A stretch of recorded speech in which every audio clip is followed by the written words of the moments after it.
भिक्षुक आणि वासनिक हे महानुभाव पंथाचे धर्माचे 4 खांब आहेत. या 4 खांबावर महानुभाव पंथ उभा आहे. सन्निधानी ईश्वर होते, पण आता ईश्वर नाही. आपण भाग्यवंत नाही, पुण्यवंत नाही, कोण देवाने विजय केला, आपल्याला सोडून निघून गेले. आपण कमी अधिकाराचे, किडळ संस्काराचे, दीन अधिकाराचे, म्हणून ते पहिले वटोबास हे पुण्यवंत होते, त्यांच्या सन्निधानी देव होते आणि आपला तो अधिकार क्रियेला पुरला नाही म्हणून देव आपल्याला सोडून निघून गेलेले. पण निघून जरी गेले तर परमेश्वराने आपली व्यवस्था केलेली आहे. स्थान, प्रसाद, भिक्षुक आणि वासनिक हे 4 खांब आहेत. हे 4 खांब ज्या ठिकाणी असतील तर ईश्वर म्हणतात मी आहे, माझं वास्तव्य आहे, मी हजर आहे तिथे, माझी उपस्थिती आहे तिथं.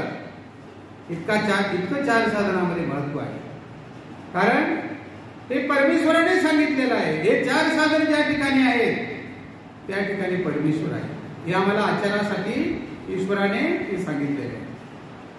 म्हणून स्थान आणि प्रसाद, भिक्षुक आणि वासनिक.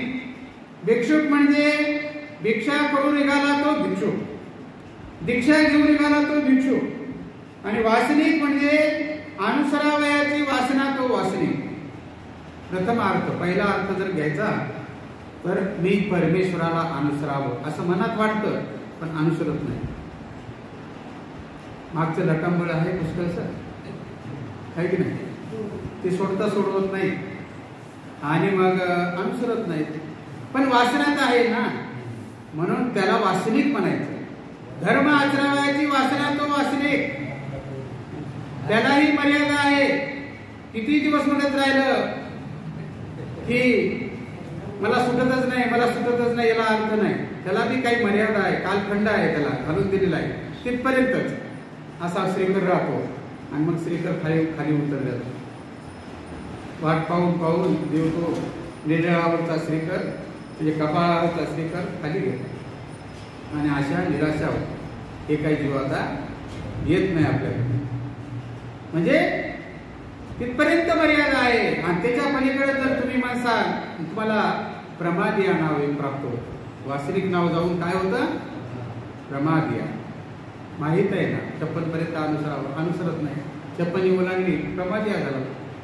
ईश्वराचं ऐकलंच नाही, अंमलबजावणी केलीच नाही, मंत्र ते केलंच नाही, मग तो प्रमादिया.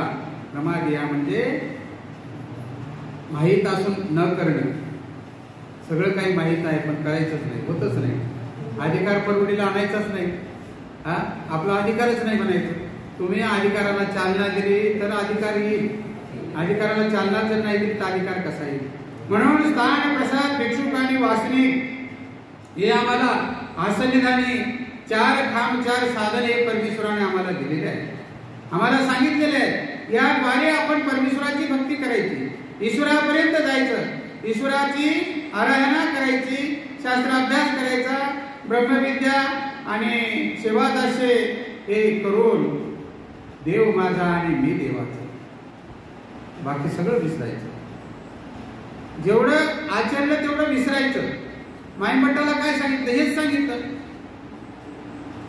6 शास्त्र, 18 पुराण आणि सगळी सामग्री त्यांची, पण ते असे ते विसरा. तुम्हाला जे प्राप्त केलेलं आहे ते तुम्ही विसरून जा. म्हणजे विसरल्यावर हे मोकळं होतंय आणि मग एकच तिथं बसतान बसते. मग परमेश्वराचा वास त्या ठिकाणी होतो. मग ईश्वराचं मंदिर ते बनते. मग देव हे परमेश्वराचं मंदिर त्या ठिकाणी बनते. आणि बाकी जर गोष्टी असल्या तर ईश्वराचं मंदिर ते कसं बनत? म्हणून हे आम्हाला 4 साधन ईश्वराने दिलेले आहे आणि त्या साधनाद्वारे आम्हाला परमेश्वरापर्यंत जायचं आहे, ईश्वरापर्यंत जायचं आहे. तर अशा प्रकारे आपल्या जीवाचा उद्धार आपण करून घ्यायचा आहे. आपणच आपले शिल्पकार आहोत, आपणच आपले कर्ते आहोत, आपणच आपले हितकर्ते आहोत जीवाचे. आपल्या जीवाचं हित आपणच करायचं आहे. म्हणून कर्मराठी का होईना, प्रपंचामध्ये का होईना, पण जेवढा देवधर्म तुम्हाला अधिक प्रमाणे करता येईल तेवढा आपण अधिक प्रकारे केला पाहिजे. स्मरण हे रडून पडून केलं पाहिजे. हे माझं कर्तव्य आहे. मला ईश्वराने माझ्यासाठी अवतार धारण केलेला आहे.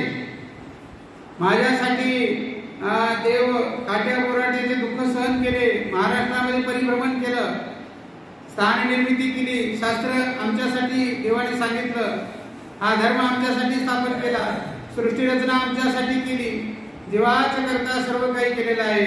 मी हे करायला पाहिजे, स्मरण अनुष्ठानाला पाहिजे.